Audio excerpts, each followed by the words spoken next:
Well, hello and good evening to those of you listening on our live streams from YouTube and TuneIn. And of course, all of you that download our podcast on iTunes and Podomatic. I'm Jason, and you're listening to the Disclosure Media Network. Again, don't forget to subscribe to us by going to our website, disclosuremedia.net. Today, it's Monday, March 2nd, 2015. Tonight, we welcome a wonderful guest, Ted Peters, who will be discussing his book, UFOs, God's Chariots, Spirituality, Ancient Aliens, and Religious Yearnings in the Age of Extraterrestrials. Ted Peters is Emeritus Professor of Systematic Theology and Ethics at Pacific Lutheran Theological Seminary and the Graduate Theological Union in Berkeley, California. An investigator of UFOs for more than 4 decades, Peters served previously as the Louisiana State Director of the MUFON UFO Mutual UFO Network. He co-edits the journal Theology and Science at the Center for Theology and the Natural Sciences. And he has authored and edited more than 24 books on theology as related to faith and science. For more information on Ted Peters, please visit his website, www.tedstimelytake.com. Ted, welcome to the program. Thanks for sharing your time with us. How are you doing tonight? Well, Jason, thank you for inviting me to Disclosure Radio. I'm doing just hunky-dory. I hope that you are. I'm doing great. You know, we've got another winter blast coming our way, so I'm just bracing for that. For those who aren't familiar with your work, Ted, why don't you tell the folks, the listeners, a little bit about yourself and how you got into UFOs? Well, I'm a Lutheran pastor, but I specialize in research and teaching in the area of religion and natural science. And in Berkeley, where it was 65 degrees and sunny today, I hesitate to mention, Man. We have a research center called the Center for Theology and Natural Sciences, and we like to put some scientists and some theologians and some ethicists all into a dice shaker, like you'd put in dice and shake them up and roll them out and see what happens. So my particular interest in the UFO phenomenon is to take a look at the scientific dimensions and to some extent even the religious or spiritual dimensions as well. My odyssey is a long one, actually. When I was a kid, growing up in the Detroit area, my father was an automotive engineer. For some reason or another, my dad and my mom got real interested in flying saucers, and so they bought all the new books when they came out, and when they were done reading them, I'd read them, and they would run off to hear the great contactees, George Adamski and others. And were your parents a big influence on you when it comes to UFOs? Oh, yes, because I found the whole subject fascinating. By the time I was a 7th grader, I was the neighborhood expert on ufology. Oh, wow. So later on, when I took up university level teaching, then I went back and I retrieved all those old books and had 25 years of newspaper and magazine clippings about cases and things like that. And I had a real gold mine for doing research. And so like others, some others, I can pretty well chronicle the phenomenon from 1947, up through the last couple of years or so. Now, have you yourself interviewed UFO witnesses, those claiming to have been abducted? Yes, especially when I was the Louisiana State Director for the Mutual UFO Network. That was kind of my job. And so I had the opportunity to talk to UFO witnesses, saw daylight discs or fly-by-nights or close encounters of the second kind, and yes, close encounters of the third kind, those who got abducted. And I would write my reports, and I would think about what they would say, and then when I could, I'd have repeated interviews. And my concern was what meaning did this extraordinary experience have in a person's life? And would either talk with the UFO experiencer or just compare one with another and take a look at what's going on in the culture. And that eventually led then to the first edition of this book, UFOs, God's Chariots. Now, the first edition, when was that released? That was published in 1977, and Eric Van Daniken by that time had sold 40 million books, Wow. Chariots of the Gods, plus some of the other ones. And I found it curious, why in the world would a theory about ancient civilizations become so popular?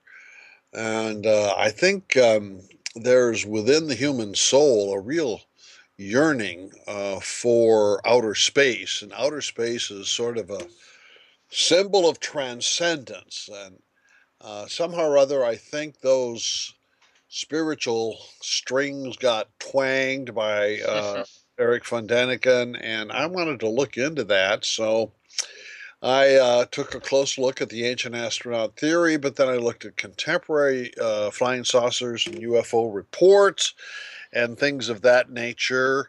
And when I published the book in 1977, I thought I'd pretty well described the UFO phenomenon. And then the phenomenon changed a little bit in the late 1980s and early 1990s with the introduction of what I call the hybridizers. That is to say, those reports, really negative reports, of Earthlings getting abducted by spacelings. And now, the reports that you got as working for the Mutual UFO Network, what were the most predominant reports? Was it more of abductions or just seeing things? What were the most reports you received?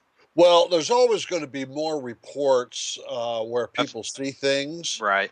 quantity-wise, but the abduction reports can be very intense and very, very interesting.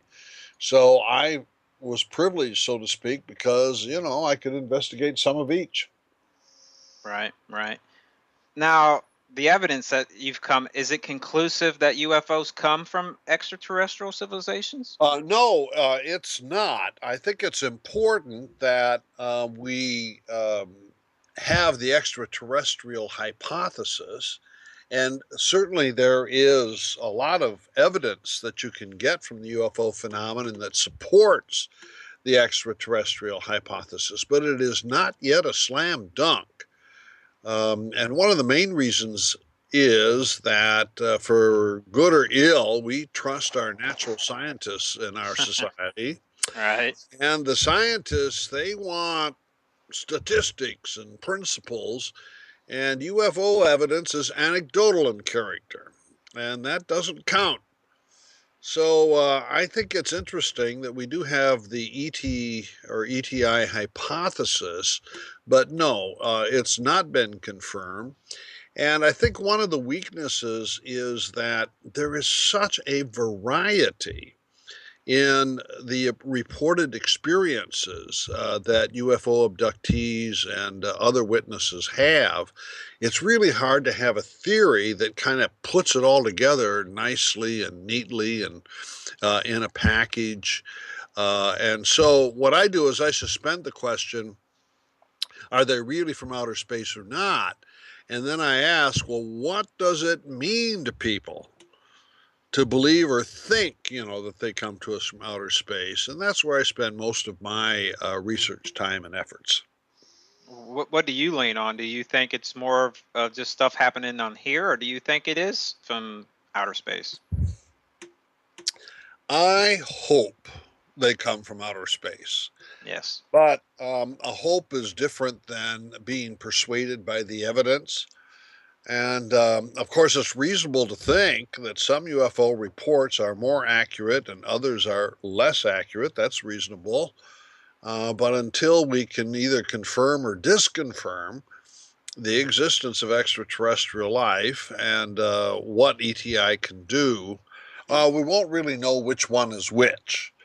And so I tend not to try to answer only the question, is this accurate? Are there really spacelings that are visiting us? And if so, which witnesses are truthful and which ones are not truthful?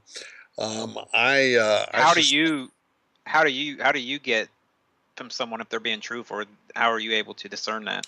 Well, quite frequently I take a tape recording of my interviews, and then I used to take them to a detective agency, would run a PSE, a psychological stress evaluator, and those seem to do a pretty good job in terms of telling when a person is telling a lie or not.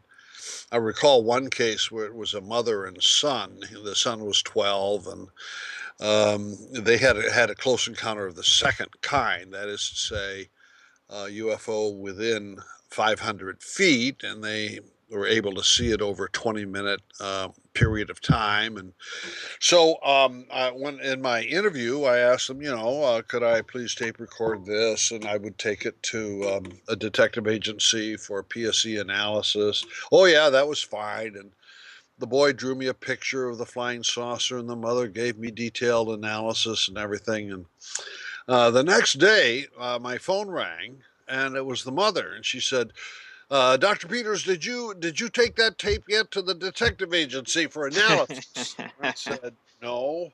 Well, I just have to confess something, that there's one thing on there that's not right. And I said, "Okay, and tell me what that is." She said, "I told you I'm 32. I'm actually 33." So I don't think she had any compunction about the truth of the UFO phenomenon. It was Or the important though UFO that she sightings. called Yeah, you and let you know that she right. did make that up. Yeah, yeah. So, but that's the best you can do. What you can do with that is you can tell whether or not the witness is lying or telling the truth. And so you can discern that he or she believes what they're saying. Okay, that still doesn't answer the objective question, what did they see? But certainly it does tell you, well, we've got somebody who's truthful here. So that's just kind of part of the routine of trying to get at the basics of the phenomenon.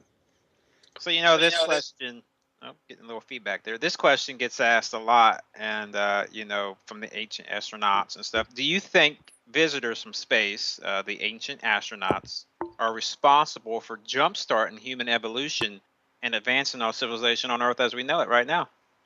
My own opinion, and I cannot be certain of this, but my own opinion is no, I don't think so.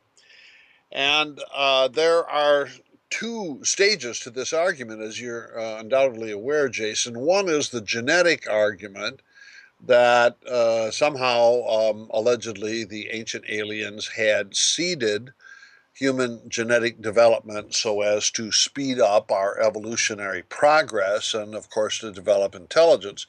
Then the other one is that they sent their architects and their stonemasons and their engineers to help our ancient ancestors build large structures. Well, on the first one, we actually know a lot about the genetic history of the human race and its predecessors. The HAP map, which has been developed by geneticists over the last 10 or 12 years or so, even though it's still a long ways from completion, really has a pretty good record going back hundreds of thousands of years with the evolution of the human genome. And let me just say, there aren't any gaps in there that would be filled by extraterrestrials. Now, that's not a slam dunk, but it's there's not really evidence in the human genome of what ancient astronaut theorists claim. With regard to architecture, the pyramids and these fantastic achievements of your and my ancestors 5,000 years ago, For the most part, those can be accounted for in prosaic ways. The pyramids of Egypt, for example, we know how they were built. The instructions are in the insides. Sometimes even the name of the architect and the engineers and the contractors are all there. So we didn't need extraterrestrial engineers to build the pyramids of Egypt. Now that doesn't prove the ancient astronaut theory false. Right. It's just that you try to evaluate the evidence and look for the more plausible explanations. And right now, I tend to think that the more plausible explanations are without intervention by our friends in space. Okay. Now, are traditional religions due to mistaken interpretations of visitations by ancient astronauts? That's a good question, and it fits right along with what we have just been discussing. I tend to think not. I tend to think that the ancient astronaut theorists do not understand religious or spiritual sensibilities, and so they try to reinterpret ancient religious insights in terms of science and engineering, and don't quite get it. Don't quite get it right. There are. That doesn't mean necessarily that there weren't extraordinary experiences with visitors from space in the past, but the idea that somehow or other our ancestors were not smart enough to distinguish a being getting out of a spaceship from an Right. apparition of an angel or an insight into the divine nature or something like that. It seems like the descriptions would be a lot different. I think so. I think so. And there's a certain kind of pride of place that we moderns think that we're the only smart people and that everybody who preceded us is too dumb, and we're going to go back and tell them all what they really meant. Um, Having said that, I still have the History 2 channel on almost every day, and I'm just as excited by the ancient Oh, yeah. astronaut shows as everybody else is. And, you keep asking, well, maybe they're right. Maybe they're right. Maybe they are. The next one is the next question I've got here. Are those who investigate UFO reports kooks or nuts? Or are they scientists? Ah, I'm going to go with the scientist side in answer to that one. But my experience is primarily with that of the Mutual UFO Network. And then in previous decades, we had other research organizations as well. And here is what I observe. People who think of themselves as UFO investigators think of themselves as gathering evidence the same way a scientist would gather evidence.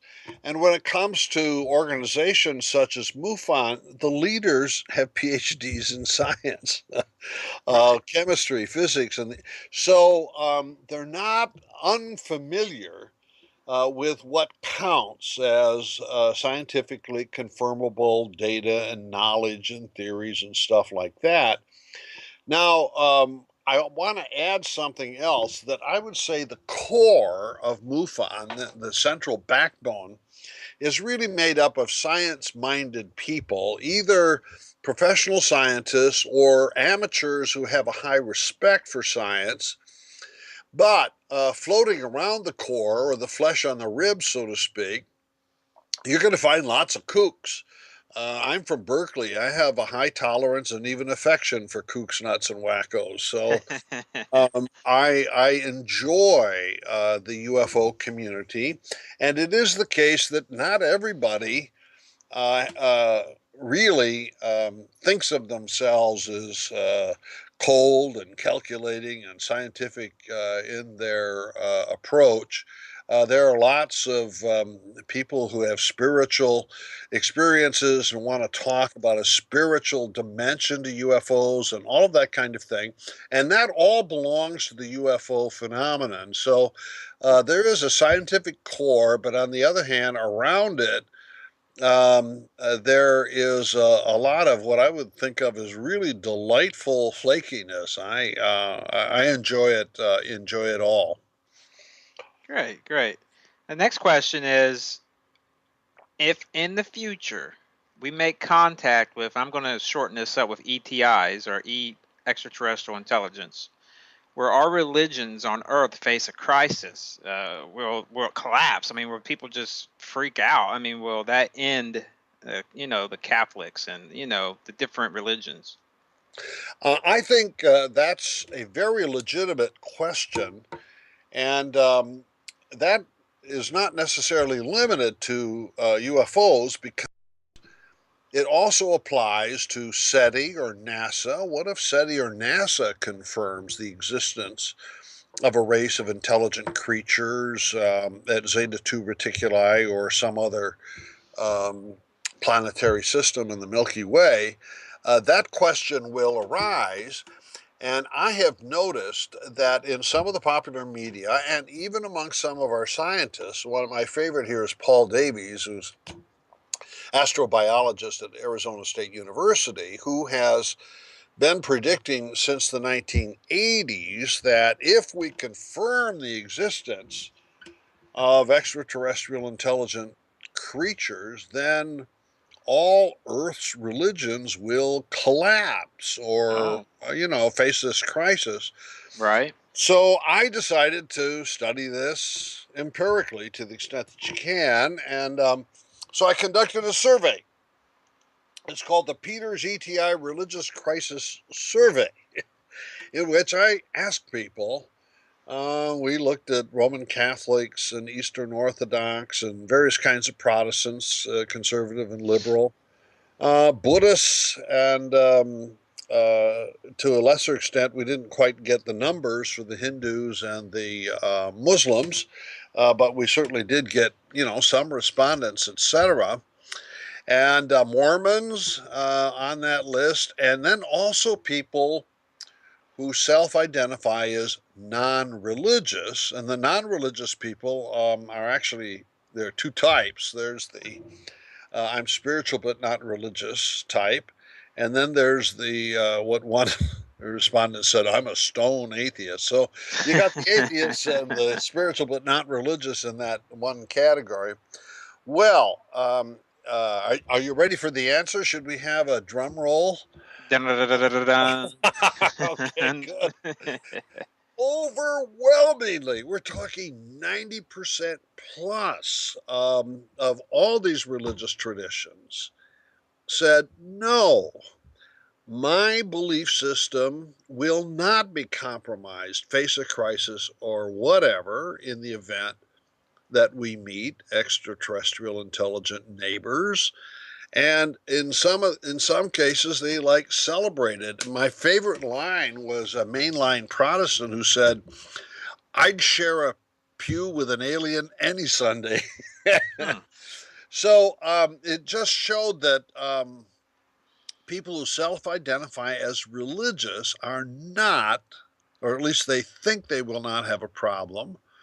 When we get to that self-identified non-religious category, which includes the two subcategories, they of course say the same thing, that their own positions will not be compromised. But then I ask another question. The other question is this: do you think other religious people will have a problem even if you don't? And the self-identified non-religious said, yes, all those people in the traditional religions, they're going to face a crisis. So what I think I have discovered is that the rumor or the idea that religion is fragile and going to break when we meet ETI, I think that is the product of the imagination of people who think of themselves as non-religious. Do NASA and SETI scientists believe in UFOs? No. Oh, really? Publicly, they don't. I have talked more with SETI scientists about this, and they really want to distance themselves from anyone interested in UFOs. In fact, it's almost an unwritten rule that if you're interested in NASA or SETI, you'd better stay away from UFOs. But not the other way around. The UFO people, they love NASA and SETI too, you know. Anything having to do with space is exciting. Right. But NASA and SETI people tend to say that those people who are really interested in UFOs are non-scientific, and that NASA and SETI are the only organizations that represent authentic science. My observation that I make in this book is that that's not true. That there is this core of UFO researchers who really think of themselves as being scientific, and in some cases, they actually have the credentials to do good science. And so it's not accurate to just disregard people in the UFO community as being unscientific. Now, you talk about the ETI myth. How can scientists believe in a myth? Well, that's a good question. Almost all scientists I know really bristle when I start using the word myth. And by myth, what I refer to is a structure of interpretation that's based upon unconfirmed assumptions. And the biggest unconfirmed assumption that you'll see made frequently by scientists at SETI or NASA, and almost always made by UFO scientists, is the following: that evolution, biological evolution, is progressive, and therefore, if biological evolution takes place on another planet and lasts longer than it has on Earth, that it will produce creatures who are more intelligent, more advanced in science and technology than we are. I call that belief a myth because there's no empirical evidence whatsoever.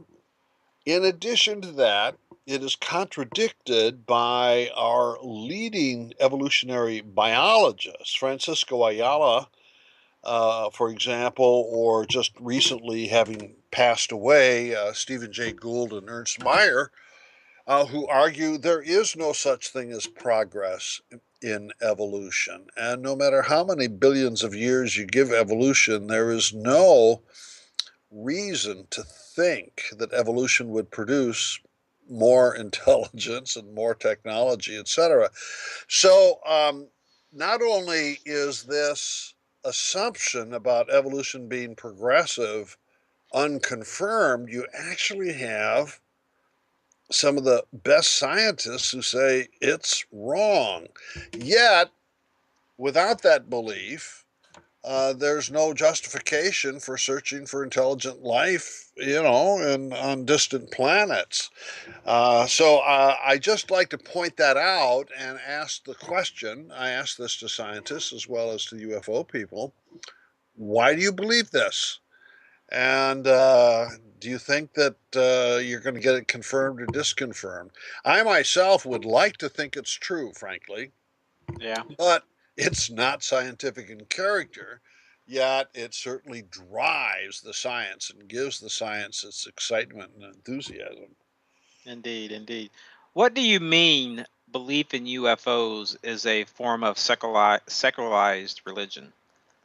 Well, it's a good follow-up question to the previous one, because I would want to ask, why would a scientist or anybody else want to believe that evolution is progressive and that a society that has evolved longer than ours is more advanced than ours? If you look carefully at the messages that are sometimes given by the contactees who claim that they receive these messages from the outer space intelligences, and if you look at the hopes of SETI scientists, and if you look at the two important UFO movies that we've had, The Day the Earth Stood Still of 1951 and Close Encounters of the third kind in 1977.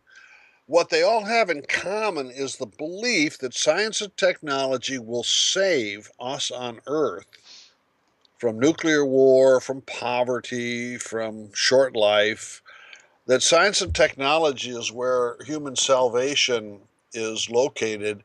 And so if these extraterrestrials are more highly evolved, more scientific, and more technological, they probably have figured out how we can live for 1,000 years and how we can overcome the threat of nuclear war and live in peace. And so if they descend from the sky with all of their glory from the heavens, they will give us salvation here on earth.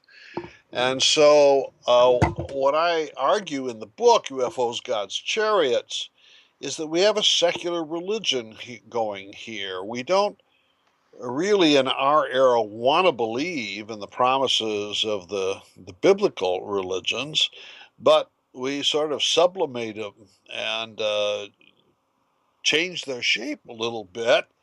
And instead of asking God to save us from self-destruction, we're asking science and technology, especially in extraterrestrial science and technology, to save us. So that's the theme I developed there.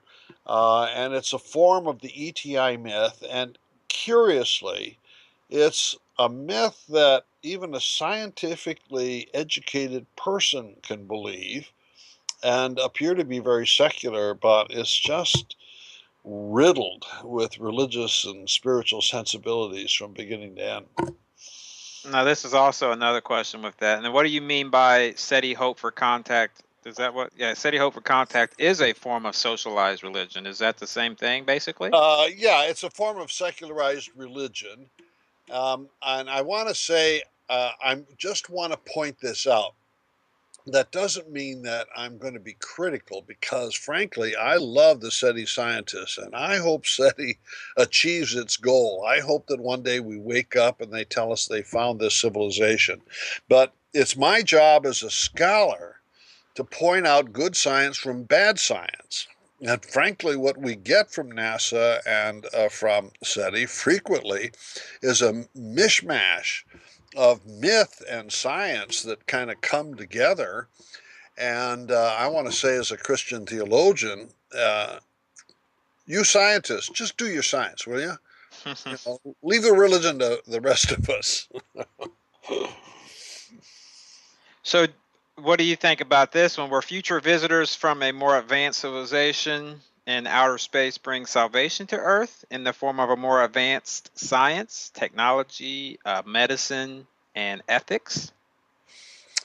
Well, let me say, I would hope that they would, but if what we've learned about the human race here on Earth is any measure, the answer is no, it's not likely to happen because when we look at the last 3 centuries of life on Earth, and the tremendous leaps forward that we have made in scientific knowledge and technological achievement.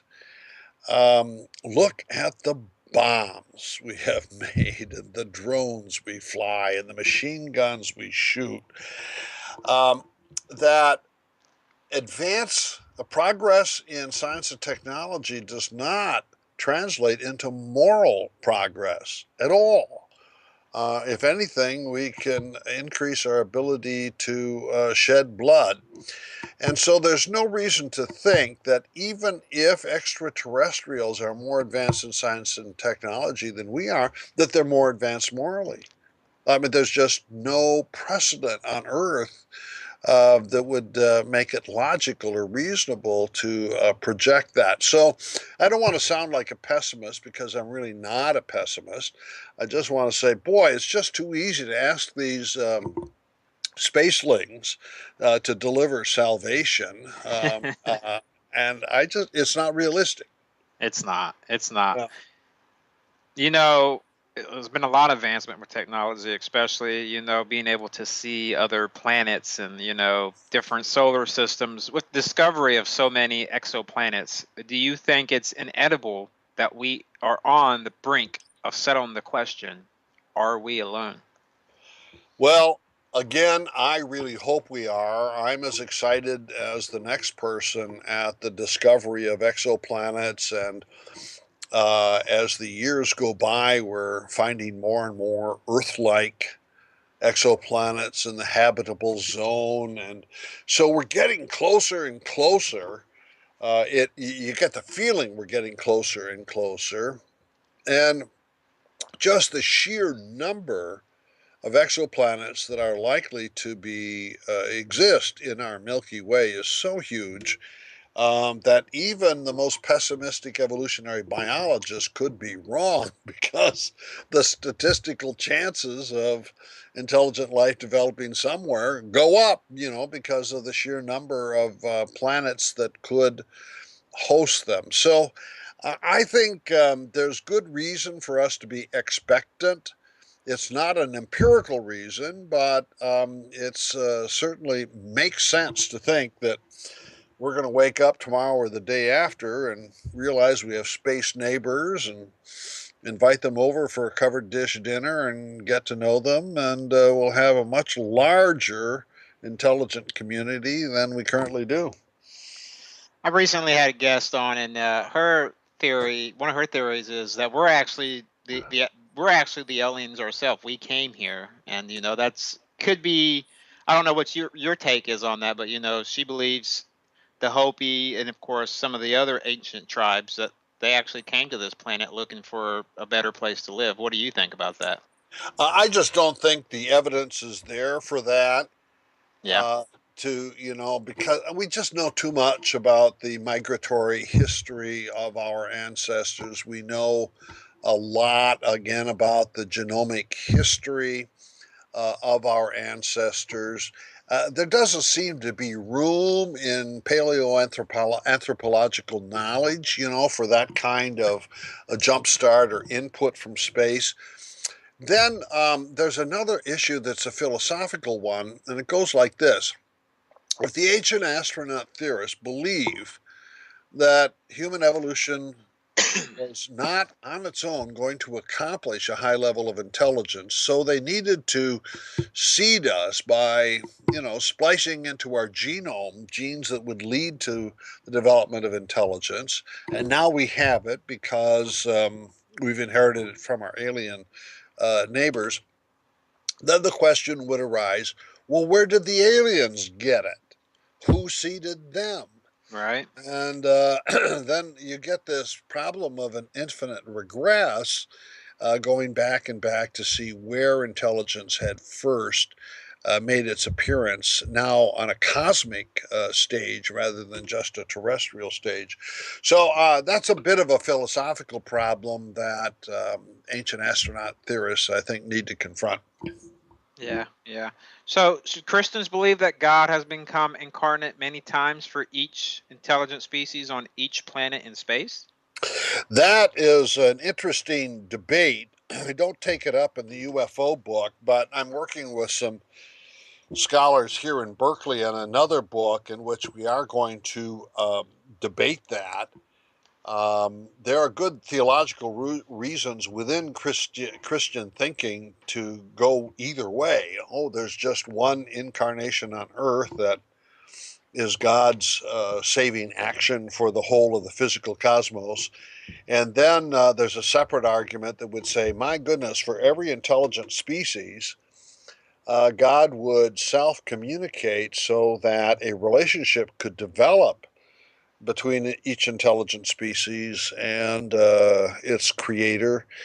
Let me just say that we play ping pong, intellectual ping pong here about that. I take the side of one incarnation is good enough, and my colleague here in Berkeley, Bob Russell, says, no, got to have one incarnation for each and every planet. So every planet would have their so-called their Jesus character, basically? Yeah, they would. Wow. So let me just say, I find the argument kind of close. I can't make up my mind which one I think is better. Do you have an opinion, Jason? Well, I'd have to probably lean with you and say that it would just be one. And yeah. That would be my opinion on it. Yeah, I think the difference depends on whether or not you think that the purpose of the incarnation is revelation, or is it a redemptive act? I tend to think it's a redemptive act that influences, the physical nature of the universe. Whereas my friend Bob has to argue, no, what incarnation does is it is a form of communication. God communicates to hearts and minds of intelligent creatures. And if that's true, then you couldn't really have a history on a planet of intelligent creatures without God somehow or other making a visit, so to speak, and establishing some kind of communication. So let me just say I see the merit on both sides, and it's a good thing I don't have to make up my mind. Or do I have to make up my mind? I can't remember. Absolutely.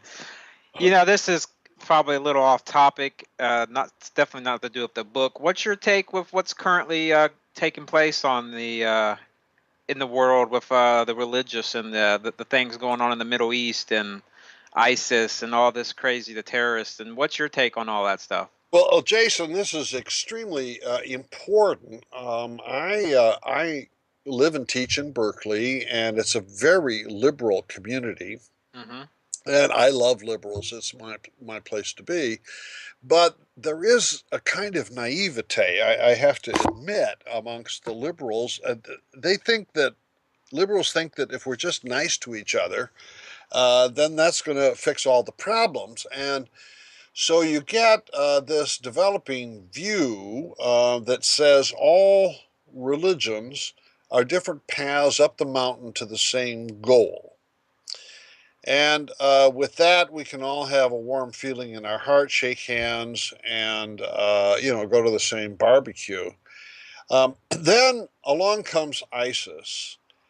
And do you want to say that ISIS has the same goal, religious goal, as a monastery with Roman Catholic nuns? I mean, it's impossible for ISIS and Catholic Right. nuns to have the same goal, So what's happened is that President Obama and some of our more liberal religious people, both Muslims and Christians, have tried to say that ISIS is not Muslim.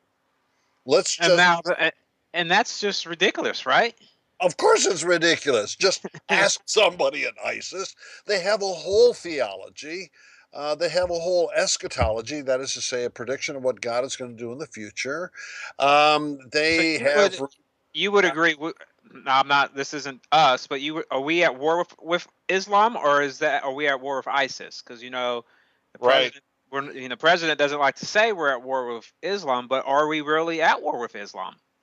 Um, the president has a good reason for telling this fib, this white lie, that ISIS is not Muslim, because he wants the Muslims on our side against ISIS.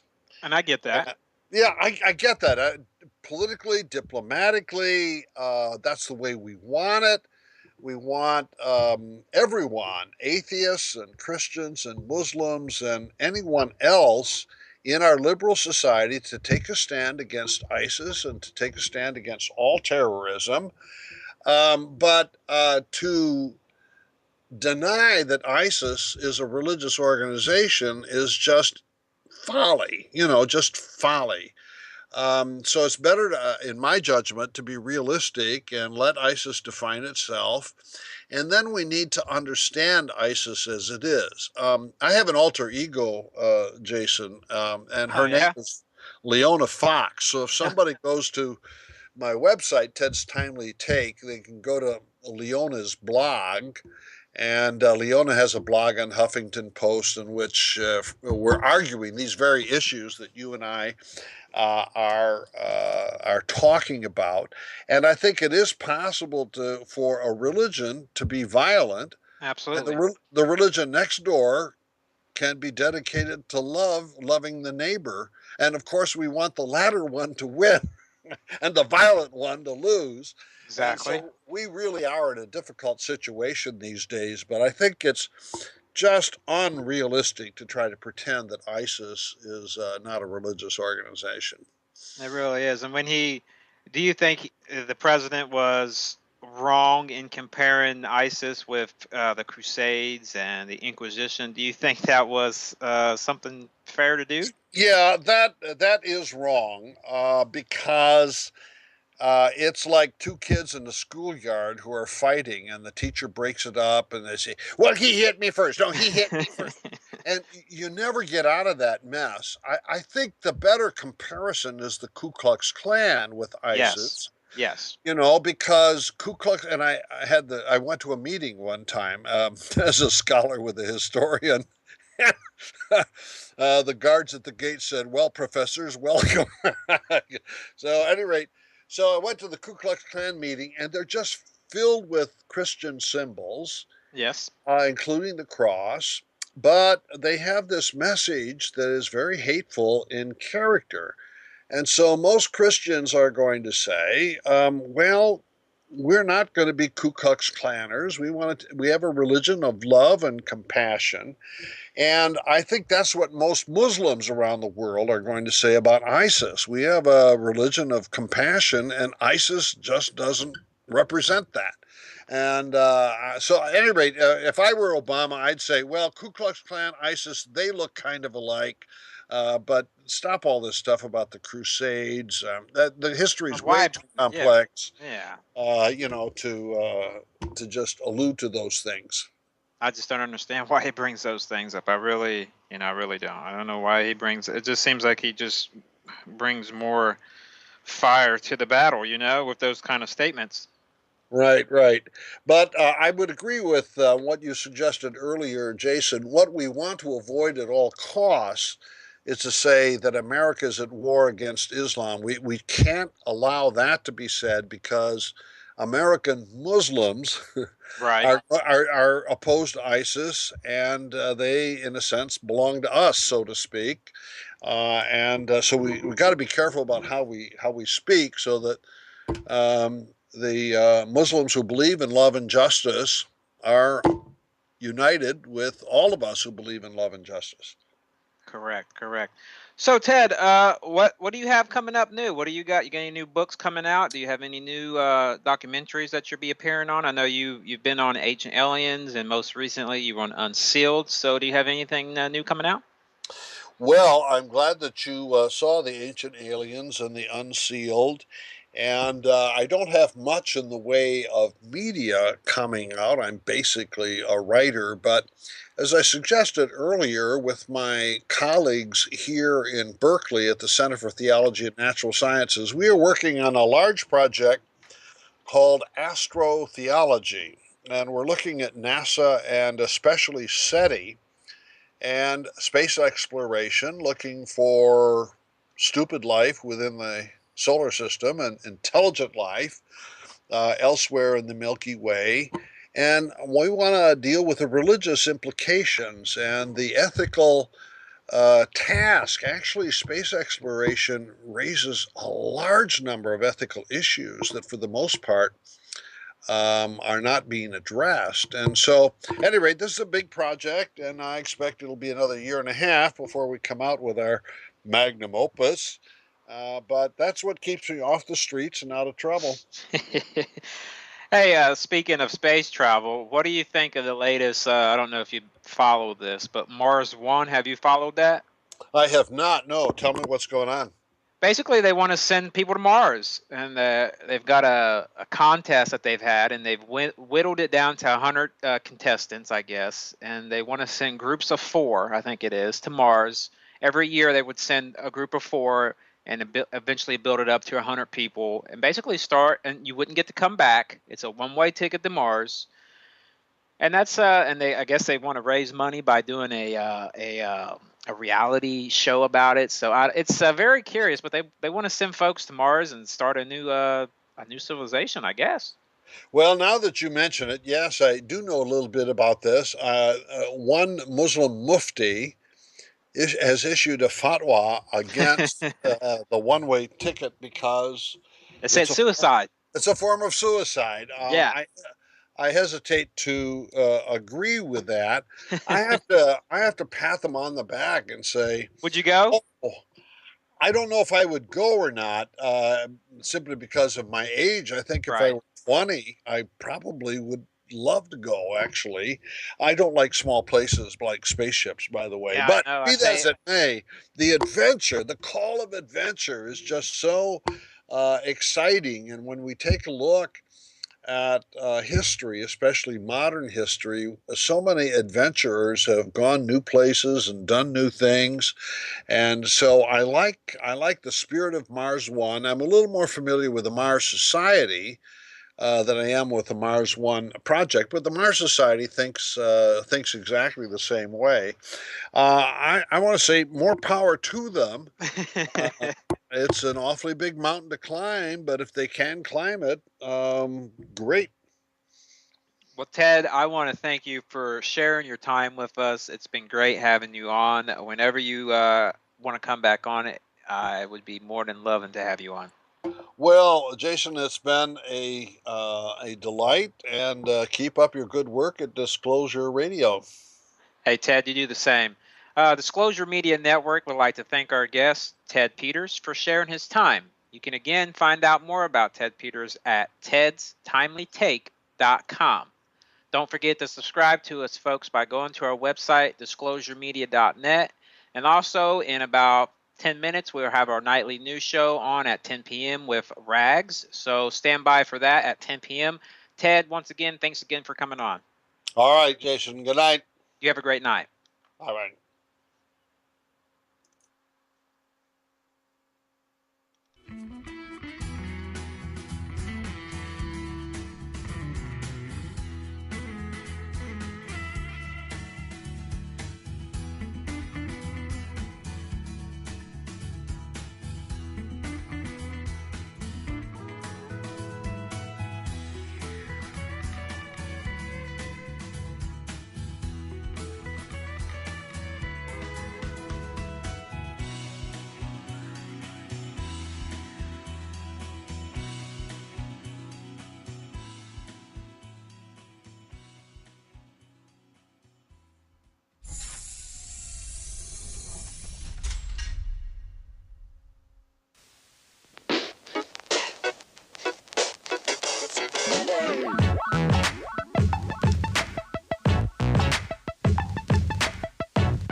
Mutual UFO Network. He co-edits the journal Theology and Science at the Center for Theology and the Natural Sciences. And he has authored and edited more than 24 books on theology as related to faith and science. For more information on Ted Peters, please visit his website, www.tedstimelytake.com. Ted, welcome to the program. Thanks for sharing your time with us. How are you doing tonight? Well, Jason, thank you for inviting me to Disclosure Radio. I'm doing just hunky-dory. I hope that you are. I'm doing great. You know, we've got another winter blast coming our way, so I'm just bracing for that. For those who aren't familiar with your work, Ted, why don't you tell the folks, the listeners, a little bit about yourself and how you got into UFOs? Well, I'm a Lutheran pastor, but I specialize in research and teaching in the area of religion and natural science. And in Berkeley, where it was 65 degrees and sunny today, I hesitate to mention, um, we Oh, man. we have a research center called the Center for Theology and Natural Sciences, and we like to put some scientists and some theologians and some ethicists all into a dice shaker, like you'd put in dice and shake them up and roll them out and see what happens. So, my particular interest in the UFO phenomenon is to take a look at the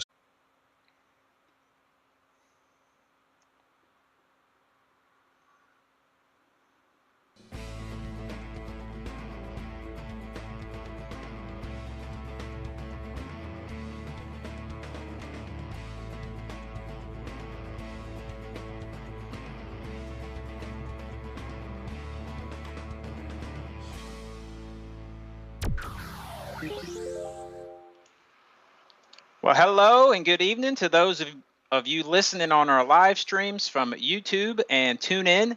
And of course, all of you that download our podcast on iTunes and Podomatic.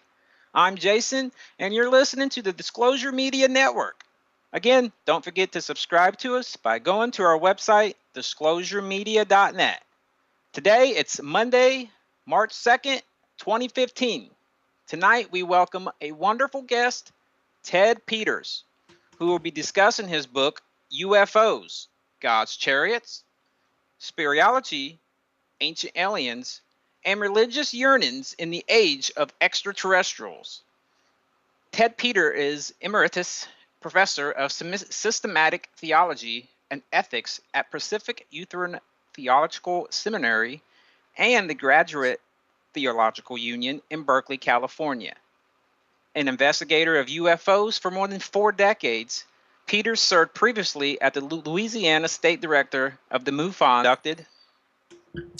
Yes, especially when I was the Louisiana State Director for the Mutual UFO Network. That was kind of my job. And so I had the opportunity to talk to UFO witnesses, saw daylight discs or fly-by-nights or close encounters of the second kind, and yes, close encounters of the third kind, those who got abducted. And I would write my reports, and I would think about what they would say, and then when I could, I'd have repeated interviews. And my concern was what meaning did this extraordinary experience have in a person's life, and would either talk with the UFO experiencer or just compare one with another and take a look at what's going on in the culture. And that eventually led then to the first edition of this book, UFOs, God's Chariots. Now, the first edition, when was that released? That was published in 1977, and Eric Van Daniken by that time had sold 40 million books. Wow. Chariots of the Gods plus some of the other ones, and I found it curious why in the world would a theory about ancient civilizations become so popular. And I think there's within the human soul a real yearning for outer space, and outer space is sort of a symbol of transcendence. And somehow or other, I think those spiritual strings got twanged by Eric von Daniken, and I wanted to look into that. So I took a close look at the ancient astronaut theory, but then I looked at contemporary flying saucers and UFO reports and things of that nature. And when I published the book in 1977, I thought I'd pretty well described the UFO phenomenon. And then the phenomenon changed a little bit in the late 1980s and early 1990s with the introduction of what I call the hybridizers. That is to say, those reports, really negative reports of Earthlings getting abducted by spacelings. And now, the reports that you got as working for the Mutual UFO Network, what were the most predominant reports? Was it more of abductions or just seeing things? What were the most reports you received? Well, there's always going to be more reports where people see things, right? Quantity-wise, but the abduction reports can be very intense and very, very interesting. So I was privileged, so to speak, because, you know, I could investigate some of each. Right, right. Now, the evidence that you've come, is it conclusive that UFOs come from scientific dimensions, and to some extent even the religious or spiritual dimensions as well? My odyssey is a long one, actually. When I was a kid, growing up in the Detroit area, my father was an automotive engineer.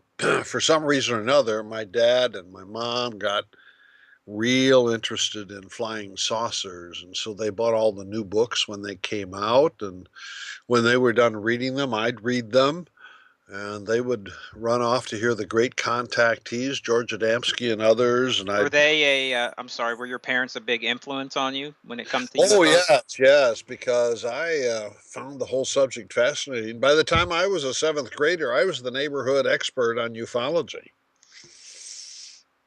Oh, wow. So later on, when I took up university level teaching, then I went back and I retrieved all those old books and had 25 years of newspaper and magazine clippings about cases and things like that. And I had a real gold mine for doing research. And so